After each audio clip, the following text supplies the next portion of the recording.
Bom, então, me cabe fazer aqui a saudação inicial, agradecer a presença de todo mundo. Pelo segundo ano, nós vamos realizar essa roda de conversa com os vencedores do prêmio Vladimir Herzog. Essa ideia de que os prêmios, temos muitos prêmios de imprensa no Brasil, é o país que mais prêmios de imprensa tem, alguma coisa em torno de 150 prêmios. Desses tem aí talvez uns 10 ou 15 realmente significativos, mas o fato é que é uma tradição brasileira essa coisa dos prêmios de imprensa. Não tem na Argentina, nos Estados Unidos tem 2 ou 3, aqui tem vários, mas alguns são mais significativos. É o caso do Prêmio ESSO, o Vladimir Herzog, o Ayrton Senna enquanto existiu e outros que todos vocês sabem.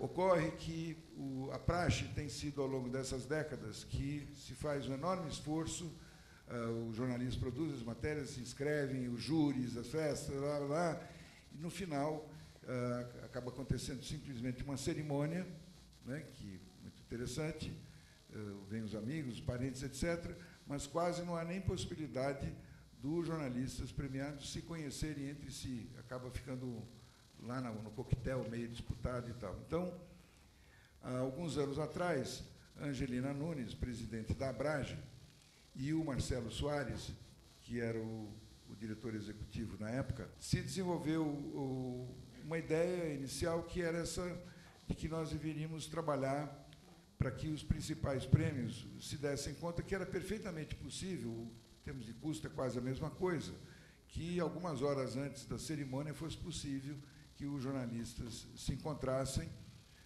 não apenas por uma social, de ampliar o seu capital de relações, amizades, etc., mas trocar experiências a respeito dos métodos que foram empregados, dos procedimentos, dos bastidores, e que esse esforço pudesse ser devidamente registrado, documentado, de tal maneira que ele pudesse ser útil dentro dessa ideia do repórter do futuro, tem o Profissão Repórter, tem uma série de iniciativas que procuram se voltar para a coisa dos estudantes que querem ser jornalistas, sobretudo repórteres, e no momento em que as faculdades estão vivendo uma crise séria, porque a maior parte das escolas é muita gente, são quase 100 mil estudantes de comunicação no Brasil hoje, mas a maior parte dos professores que dão aula são contratados pelo regime de hora-aula, professores aulistas. Então, vão lá, dão aula e vão embora. Não são contratados para desenvolver nenhum projeto com os alunos. E uma parte considerável desses professores também, há muito tempo, não frequenta as redações. Então, você tem estudantes que querem mais do que o feijão com arroz, o dia a dia lá dos cursos, e os cursos não sabem o que fazer. Com quem se atrasa em relação à média, que são muitos, mas não sabe sobre o que fazer com quem se adianta em relação à média, que quer mais. Do levantamento que nós fizemos, a partir dessa provocação da Angelina e do Marcelo Soares, alguns anos atrás, nós vamos verificar que mais de 80% dos jornalistas que ganharam os principais prêmios de imprensa nunca deram, não dão e não darão aula, ou porque não têm interesse em desenvolver carreira acadêmica, ou porque não tiveram tempo, ou porque tem um tipo de vida que não permite isso, né? Qualquer hora, para estar em qualquer lugar, muito difícil assumir um compromisso ainda que seja uma aula por semana. Então, a ideia é aproximar esses profissionais que têm índole de professor com os estudantes que querem aprender. Então, nós fizemos aqui uma espécie de reconhecimento das nossas fraquezas, que nós não teríamos força para reorganizar o ensino do jornalismo no Brasil, mas era possível criar ambientes para melhorar o aprendizado do jornalismo e considerar que isso não é um jogo de palavras. Bom, então, juntamos nossas fraquezas e, no ano passado, inauguramos, no âmbito do Prêmio Vladimir Herzog, a primeira roda de conversa, que aconteceu na PUC, numa das salas da PUC. Foi tudo documentado, está disponível na internet. A mediação, como vai ser novamente esse ano, da Angelina Nunes e do Aldo Quiroga. A gente vai começar aqui, a Angelina já vai cantar a bola de como é que a gente vai começar isso, mas como isso tem uma continuidade, quer dizer, a gente teve um seminário ontem sobre violência contra o jornalista, a gente vai temos esta roda de conversa e à noite teremos a premiação. Só quero fazer esse registro até porque, como isso está sendo transmitido, e isso eu acho que precisa ser dito. É preocupante que a gente tenha, segundo a CIP, nesse semestre, batido recorde na América Latina de violência e de assassinatos de jornalistas, e é preocupante que isso venha num contexto em que os jornalistas estão sofrendo violências não mais do Estado somente, não mais dos agentes e das forças do Estado, não só mais daqueles que estão fora da legalidade, do crime organizado, mas é preocupante que os jornalistas estejam hoje sofrendo violência por parte de manifestantes, por parte dos movimentos sociais, por parte da sociedade civil organizada. Isso preocupa, e isso deve preocupar muito, porque quando, de alguma forma, a gente deixa de reconhecer naquele repórter aquela presença que garante a democracia, uma coisa é a gente questionar a hegemonia dos meios de comunicação, os grandes grupos, né, as grandes corporações, mas o profissional, o trabalhador da imprensa que está lá, ele precisa ser respeitado. Por isso é que a gente vai começar também essa roda de conversa por essa categoria especial dedicada justamente à violência contra jornalistas. Bom dia, sejam todos bem-vindos. Eu acho que a gente tem aqui uma oportunidade, como isso tudo vai ficar registrado, é uma aula de jornalismo para todo mundo, para os estudantes, para os jovens jornalistas e também para os jornalistas mais experientes que vão querer trocar ideias, né, a partir do que a gente conversar aqui. E, como o Aldo já falou, é muito preocupante o que está acontecendo em algumas capitais mais frequentemente, como São Paulo e Rio de Janeiro, o número de jornalistas agredidos aumenta a cada dia. Nesse fim de semana, por exemplo, no meu plantão, a equipe que foi para a rua cobrir os protestos apanhou todo mundo, né? Então, agora, a polícia bate, manifestante bate, a mídia alternativa está, inclusive, também batendo. Então, a gente vai ter que voltar a lembrar aquela frase do entre sem bater, por favor. E acho que quando a mídia, quando os repórteres começam a ser agredidos nas ruas, quando estão no exercício do seu trabalho, perde todo mundo, né? É um profissional que está ali trabalhando, ele tem que ser respeitado no exercício do seu trabalho. E a gente queria começar a conversar, né, na categoria especial, que foi sobre violências e agressões físicas e morais contra jornalistas e contra o direito de informação. Uma coisa tão cara a todos nós. Eu queria começar com o Matheus Parreira de Freitas, que representa a equipe do jornal Estado de Minas, e a matéria Jornalistas Assassinados no Vale do Aço.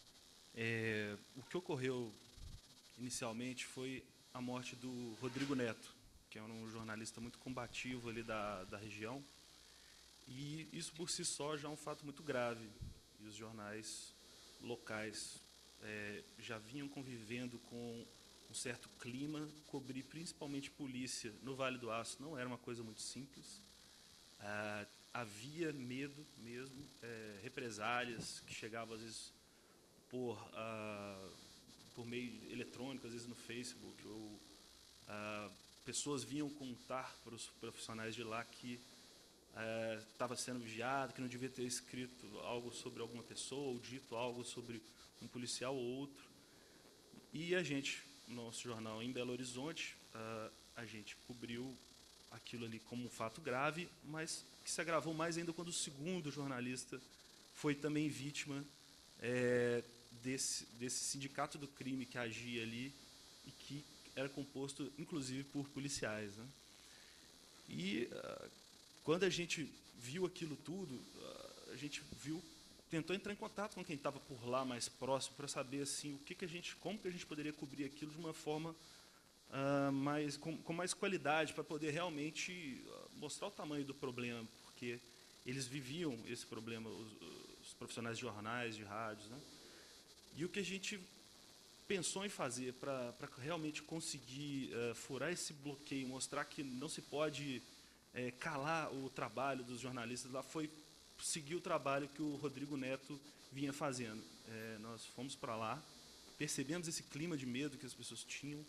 Profissionais na porta do trabalho paravam de conversar e diziam assim: olha, eu não posso mais falar com você porque o vigia, o nosso segurança, né, do jornal, ele é policial. eu tenho medo de falar perto dele. As pessoas, quando a gente estava lá anotando, conversa, às vezes até numa esquina, num lugar mais distante, para ter esse tipo de privacidade, diziam, olha, anota para mim uma placa.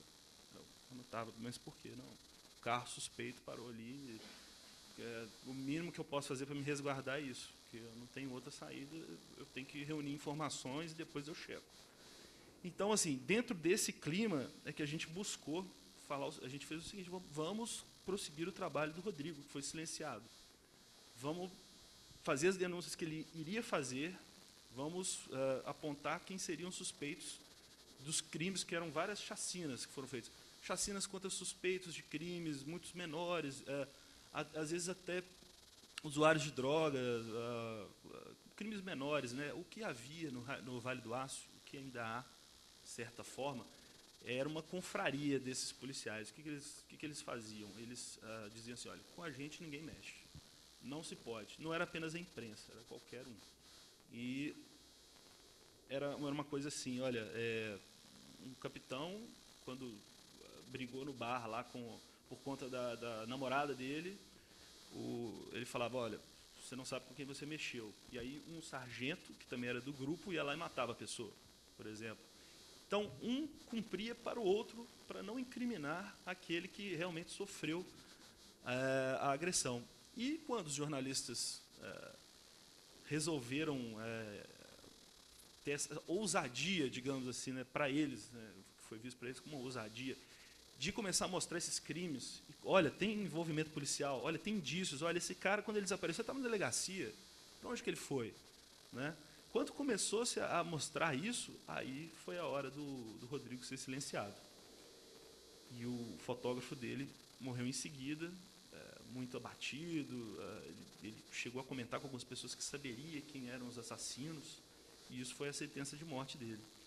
Então foi buscando, nesse material que eles já vinham levantando, e no histórico de crimes que tinham similaridades com essas chacinas que tinham ocorrido e que o Rodrigo, de forma muito combativa, vinha mostrando, né? Ele tinha um programa de rádio, depois ele começou com uma série de denúncias no jornal que ele começou a trabalhar lá em Ipatinga, e foi assim que a gente conseguiu mostrar que não era apenas aquilo que estava sendo investigado, porque depois que esse caso ele emergiu, né, a morte dos dois profissionais ocorreu, é que o Estado resolveu intervir, né, teve uma intervenção, mudaram os chefes da Polícia Civil, uma força-tarefa da Delegacia de Homicídios de Belo Horizonte, ela ingressou em Ipatinga e tomou conta inclusive a corregedoria levou para lá também um dos delegados e começou-se a mudar. E aí a gente começou a apontar, olha, mas não é só isso. O Rodrigo ainda iria denunciar outro crime e encontramos pelo menos mais 8 crimes. Num total que eram 20 antes apurados, nós conseguimos mostrar mais 8. Desses, para nossa satisfação, um capitão da Polícia Militar acabou sendo preso também, depois que a gente mostrou esse trabalho que o Rodrigo já estava chegando quase lá, né? Então, para nós foi uma grande satisfação, inclusive, porque a gente acha inadmissível que se tente silenciar nosso trabalho e ao mesmo tempo, impedir que as pessoas saibam o que está ocorrendo, principalmente quando é tão grave assim, e prosseguir o trabalho da pessoa que personificou esse problema, que era o Rodrigo Neto. Matheus, como é que fica o teu dia a dia com esse contexto? Você diz assim... Mudou a tua rotina? Você se sente ameaçado? Você tomou alguma precaução em relação à tua segurança? Certo. Isso é uma questão que não existe uma política uniforme, né, entre os meios de comunicação de como se tratar isso. Tá? O meu editor conversou comigo, eu fui a Ipatinga, né, conversou comigo, olha, como é que nós vamos fazer? Está perigoso, já mataram 2, o pessoal está sendo ameaçado, como é que você prefere fazer isso? Outros jornais já vinham cobrindo também, o Jornal Hoje em Dia, o Jornal O Tempo, vários outros jornais. E o pessoal estava indo para lá com carro sem timbre, tentando não chamar a atenção.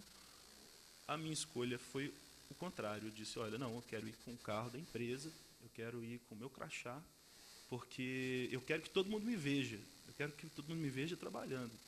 Eu acho que você se esconder, não sei, eu não vou dizer esconder, mas eu digo assim, essa decisão para mim seria mais acertada, eu preferia ser visto. Não vou dizer que eles se acovardaram, não, nada disso. Todo mundo que foi lá cobriu com muita dignidade e tudo mais. Foi a escolha deles, a minha escolha foi essa. Eu acho que quanto mais eu aparecer, quanto mais eu estiver em evidência ali o meu trabalho, isso é que vai me proteger, porque de outra forma eu não vejo proteção.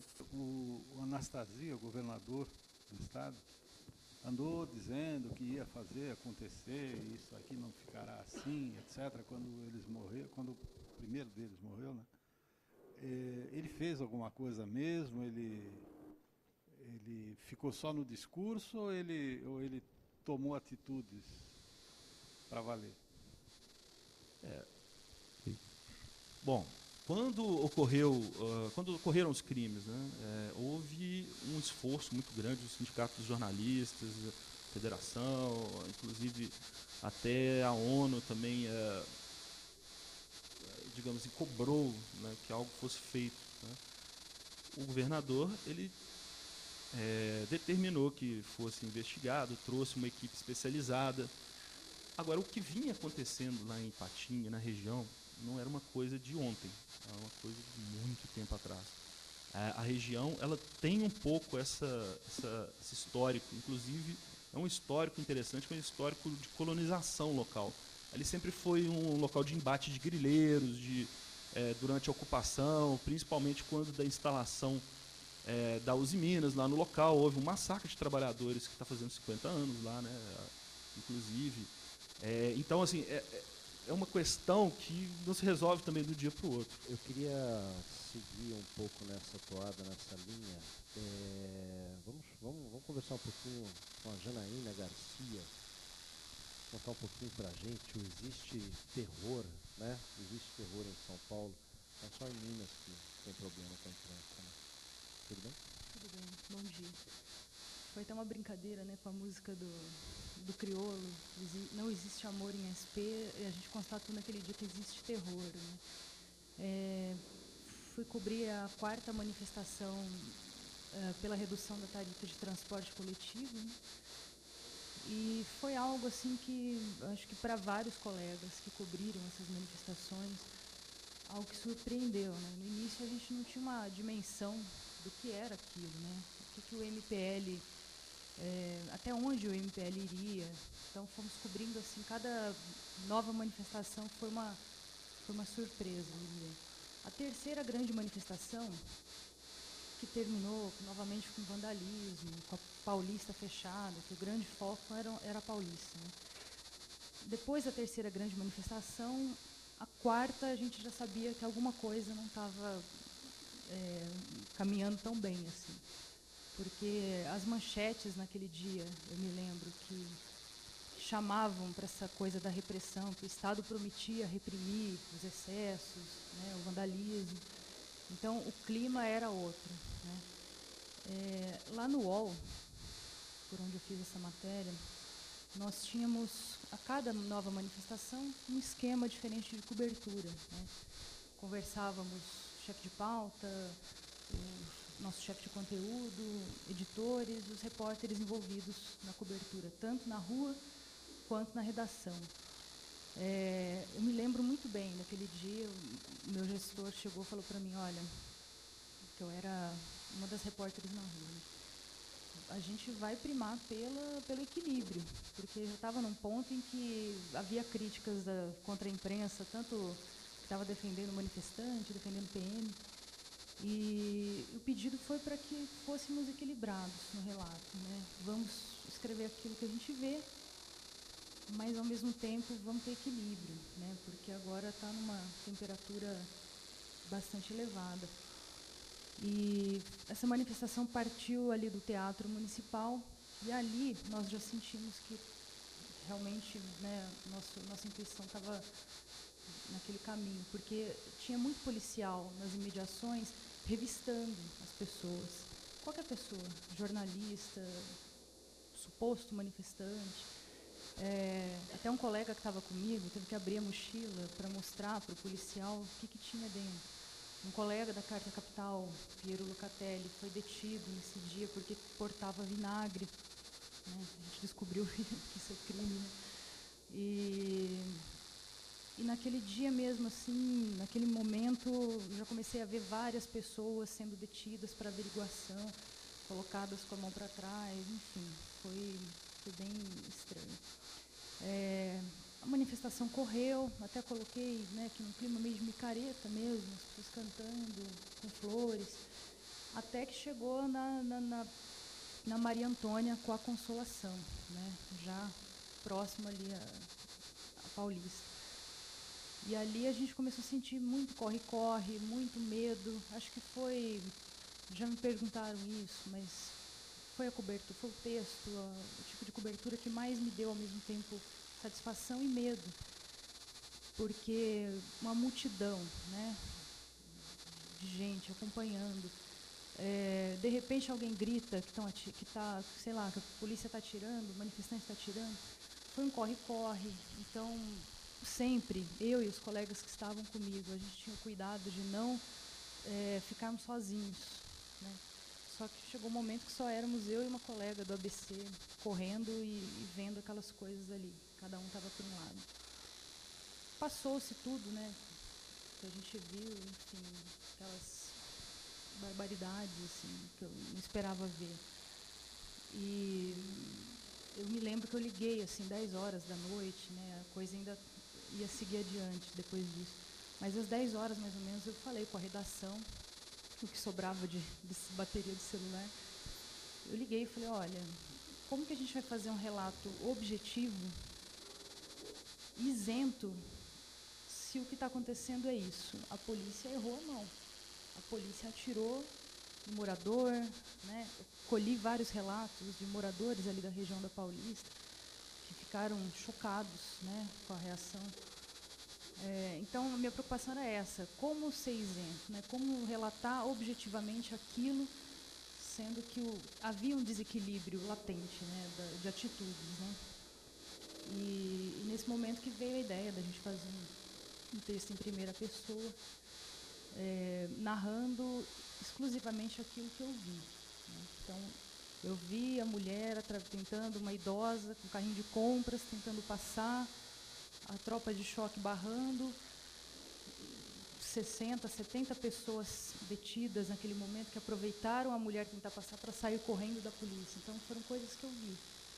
E isso tudo foi escrito depois, né? Então, acho que foi um exercício também, né, de, não sei dizer do que exatamente, um exercício de jornalismo, eu acredito. Chegar depois daquilo, fedendo vinagre, com o efeito da bomba, eu fiquei tossindo 2 meses depois disso, né? Eu e os colegas todos.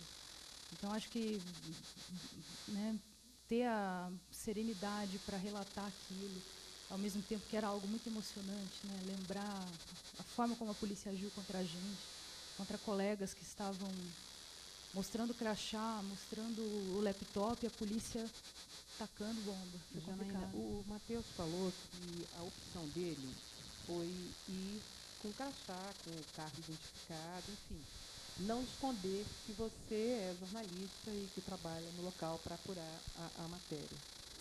Você também estava com crachá o tempo todo? O tempo todo. Uma das discussões que está acontecendo no Rio agora, diante da violência contra os jornalistas, é se o jornalista não estaria mais protegido sem o crachá. Pelo que você vivenciou, pelo que você viu, o que você acha? Eu acho que independe. Eu acredito que é indiferente. Tanto que eu vi também matérias bem recentes falando que tem manifestantes usando capacete escrito imprensa. Então, eu acho que se eles quiserem atirar, eles atiraram 2 vezes uma repórter, colega nossa do Globo, no final de semana, que se identificou, né? Nessa mesma noite, que eu acho que foi o estopim, né, para as manifestações seguintes, para o peso que elas tiveram. Nessa mesma noite eu vi colegas falando que estavam trabalhando, gente que estava sentado com o laptop no colo, o policial chegou batendo no cacetete. Então eu acho que se eles quiserem agredir, não vai ser a identificação que vai impedir. Isso lá atrás só policiais, agora a gente está vendo com manifestantes também, né?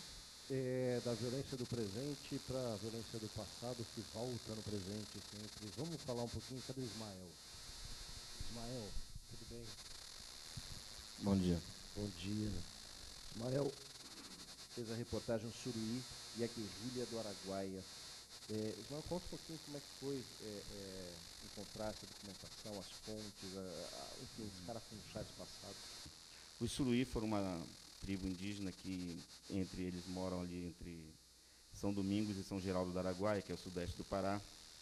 Nos anos 70, eles foram invadidos pelo exército, pelas forças armadas, chegaram de helicópteros e atrás de guerrilheiros, e os índios ficaram no estado de sítio, sem poder sair das suas aldeias, e foram obrigados a caçar guerrilheiros, foram obrigados a decepar a cabeça de guerrilheiros, servir de mateiros, servir de guias. Algumas das mulheres índias, há relatos de que foram violadas. Enfim, tem toda uma violência de tortura contra os índios durante todo o período da Guerrilha do Araguaia. Então, a ideia dessa reportagem, que surgiu inclusive com o Paulo Fonteles Filho, que faz membro da Comissão da Verdade, lá em Belém, que é filho de Paulo Fonteles, que foi um deputado federal que foi assassinado a mando de fazendeiros, de latifundiários, nos anos 80. Então, uma vez nós conversamos sobre isso, somos amigos de uma certa data, então a gente conversando sobre isso, ele sempre, olha, eu acho que a próxima história que deve ser contada é a dos índios Suruí, porque no ano passado eu estive aqui também com a menção honrosa por conta do dossiê Curió, que também era falando sobre esse período. E nós passamos 3 dias na aldeia, junto com os índios, e depois, no último dia, tivemos a coincidência da Maria Rita Kel chegar lá, e aí se instalaram, inclusive, a Comissão da Verdade Suruí. Para quem é do Pará, para quem é de Belém, no caso do jornal que eu trabalho, a nossa maior dificuldade é única e exclusivamente distância. Então, para nós, a grande dificuldade é você fazer esse deslocamento. De Belém a São Geraldo do Araguaia, São Domingos, são quase 16 horas de carro. Então, façam o cálculo de 16 horas aonde vocês iriam de São Paulo até onde dá para chegar. Eu acho que dá para chegar até o Porto Alegre, se não me engano, eu acho, por aí assim, né? Então, assim, para vocês perceberem como é que é difícil para nós, a questão unicamente assim. E como fazer reportagem custa caro, então geralmente a questão é essa logística. A nossa logística ela é mais complicada. Ainda bem que o Diário do Pará ele tem aberto, pelo menos para mim, desde que eu estou lá, em 2008, eu passei 5 anos como correspondente do Globo para a região norte, e depois eu fui para o Diário do Pará como repórter especial. Então, para mim, eles sempre abrem essa ideia de assim, vamos arriscar, tem uma história boa, então vamos tentar fazer. Então, a gente tem conseguido dar conta de algumas dessas demandas do Estado. Né? O complicado disso é que assim, eles não falavam sobre isso e aos poucos começam a falar. Mas essa fala ela ainda ela está sendo um pouco que editada pelos mais novos, porque a ideia de que nossas mulheres foram violadas ou de que nós tivemos que cortar a cabeça de guerrilheiros, é uma história que é muito dolorosa e uma história muito delicada, né, de você tratar disso com índios que estão na faixa dos 60, 65 anos, que vivenciaram isso. Então, para eles, assim, é ainda um motivo de dificuldade de você abrir a boca e falar. Então, mas são os índios mais novos, os filhos, né, que estão insistindo nisso, de que não, a gente precisa contar, porque a gente precisa também ser indenizado, a gente precisa ter a reparação histórica do Estado, que é uma luta que até agora ainda não conseguiram, até porque tem deputados como o Bolsonaro que são contra, né, a essas questões de indenização a quem foi vítima das práticas da ditadura militar. A gente fez uma série de 8 reportagens, ela começou num domingo e terminou no outro domingo. Então, e antes de ir, a gente passei uma manhã inteira com uma antropóloga da Universidade Federal do Pará, que me contextualizou toda a história, digamos, da chegada dos índios naquela região, assim, para dar uma contextualizada. Então, a gente conseguiu contar como foram os próprios conflitos que eles tiveram com garimpeiros, com madeireiros, com castanheiros, ou seja, acaba que eles refletem toda a história de ocupação do sudeste do Pará, que surge ali em Marabá e adjacências, com a castanha, depois com garimpo e depois com os latifúndios, né, com a questão dos anos 70. Você, como professor também, eu só queria que você explicasse um pouquinho mais que uma das críticas que algumas pessoas fazem para alguns jovens jornalistas é que eles dão uma gugada e vai para a rua, né? Vai o São Google lá, joga para saber o que é. E você falou que você conversou com uma antropóloga. Queria que você falasse da importância do repórter se municiar, né, de várias fontes para ele entender a matéria que ele está fazendo e não apenas sair desprotegido, dando uma gugada e qualquer coisa. Isso é fundamental. O Google ele pode ser um parceiro excelente, porque eu achei a antropóloga através do Google, né? Então, assim, uma fonte, eu mas percebi, não exato, tudo. mas ela não pode ser a única, não Uma pode ser o início, meio e o fim, né? É um ponto de partida. Quando do Suruí, eu fui no Google para saber. Aí eu descobri que tinha uma antropóloga da UFPA, tinha escrito um artigo porque ela fez aqueles estudos para abrir a estrada ali perto e tal, então ela citava o Suruí. E aí eu fui atrás dela. Então, antes de viajar, eu passei uma manhã inteira fazendo uma entrevista com ela, que ela acabou servindo de fonte. Então, eu acho que a ideia é que justamente você consiga, para quando você tem tempo e um espaço adequado, você se municiar do máximo de informações possíveis, né?